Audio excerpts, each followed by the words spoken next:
My front porch was my sanctuary. Two rocking chairs, a swing bench, and a small coffee table where I sipped my morning espresso with my dog curled at my feet. Nothing fancy, just peace and privacy. Until Karen, the queen of our HOA and destroyer of boundaries, declared it public property. It began innocently enough. I noticed my porch chairs slightly moved one morning, then crumbs on my table. Then on a Saturday, I caught Karen leading a book club meeting on my porch.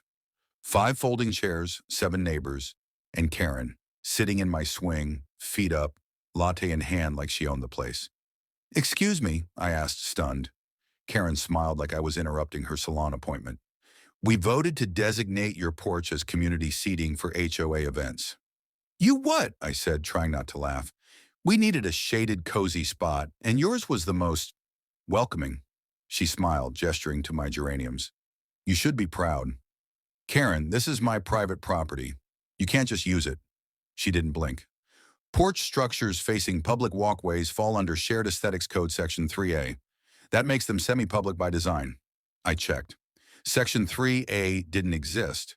When I called the HOA board, guess who answered? Karen. When I emailed to complain, she marked it resolved within the hour, claiming I had consented by default. So I did what anyone would do. I installed cameras, locks, and signs. Karen responded by calling it a violation of neighborly spirit. Next day, a yoga class on my porch. That's when I'd had enough. I did my research. Turns out nothing in the HOA guidelines prohibited non-lethal deterrent fencing. So I called a security contractor and had a waist-high, clear-paneled, low-voltage electric fence discreetly installed around the porch. Wired through the railing. Nothing dangerous. Just a harmless buzz, strong enough to surprise anyone who stepped over without permission. Then I waited.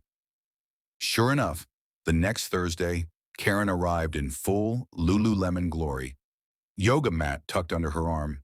She stepped onto the porch, smiled at the new glass panels, and zut! She jumped 2 feet in the air and shrieked loud enough to wake the entire block. Her mat flew. Her iced green tea exploded on impact.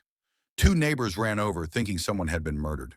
"You electrocuted me!" she screamed, clutching her hip. I stepped out with my security app open. Actually, it's a low-voltage perimeter fence, perfectly legal, installed for safety. "You can't do that. This is community space." "Oh," I smiled. "Code 3A, right? The one you made up?" She froze. I continued. "Well, I submitted the footage to the real HOA board. You know, the actual committee that meets at City Hall. They were very interested in your votes. Turns out you're not even officially registered." Karen paled. In the weeks that followed, she was ousted from her self-appointed position.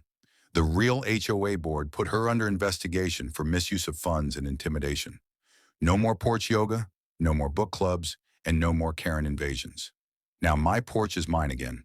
The fence stays, clear, sleek, and humming softly. I call it the Karen line. Sometimes you have to draw a boundary. Other times, you electrify it.